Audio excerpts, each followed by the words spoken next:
দামোদর মাস মানেই দীপদান অনুষ্ঠান। হরে কৃষ্ণা, আমরা চলেছি দীপদান অনুষ্ঠানে, কিন্তু দীপদানের পাশাপাশি জন্মদিনও কিন্তু সেলিব্রেট হবে এখন। তো যাই হোক, আগে প্রথমে প্রভুজিরা এখানে দামোদর মাস সম্পর্কে, দামোদর ভগবান সম্পর্কে কিছুক্ষণ ক্লাস দিলেন, আর তারপরে কিছুক্ষণ ধরে আমরা নাম সংকীর্তন করলাম একসঙ্গে। তারপরে আমরা এখন বার্থডে গার্লের কাছে চলে যাব। এই যে দেখো বসে আছে আমাদের বার্থডে গার্ল সব ফ্রেন্ডসদের নিয়ে, ওরই আজকে জন্মদিন সেলিব্রেট হবে। ওদের বাড়ির জগন্নাথ দেখো কত সুন্দর জগন্নাথের বিগ্রহ, যা দর্শন করলে মন প্রাণ জুড়িয়ে যায়। শুধু যে জগন্নাথকে খুব সুন্দর করে শৃঙ্গার করেছিল তেমনটা নয়, গুরু পরম্পরা সহ সব পুরো জগন্নাথকে খুব সুন্দর করে ওরা শৃঙ্গার করেছিল ওই দিন।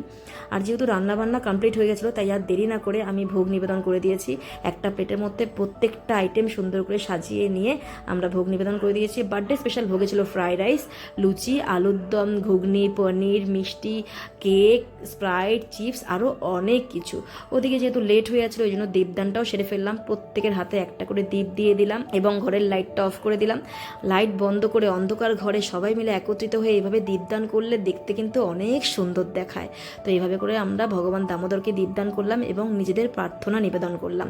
দীপদান করার পরে যখন প্রত্যেকটা প্রদীপ এক জায়গায় এভাবে জড়ো করে রাখা হয়েছিল, দেখতে খুব সুন্দর লাগছিল।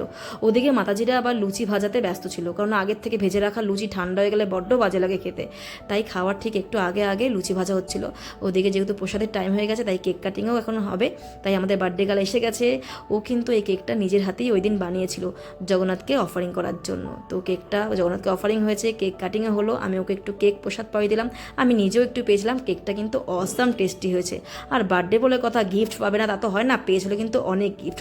এবার সবাইকে প্রসাদে বসিয়ে দিয়েছি। এভাবে করেই বার্থডে প্লাস দীপদান অনুষ্ঠান আমরা খুব এনজয় করেছি।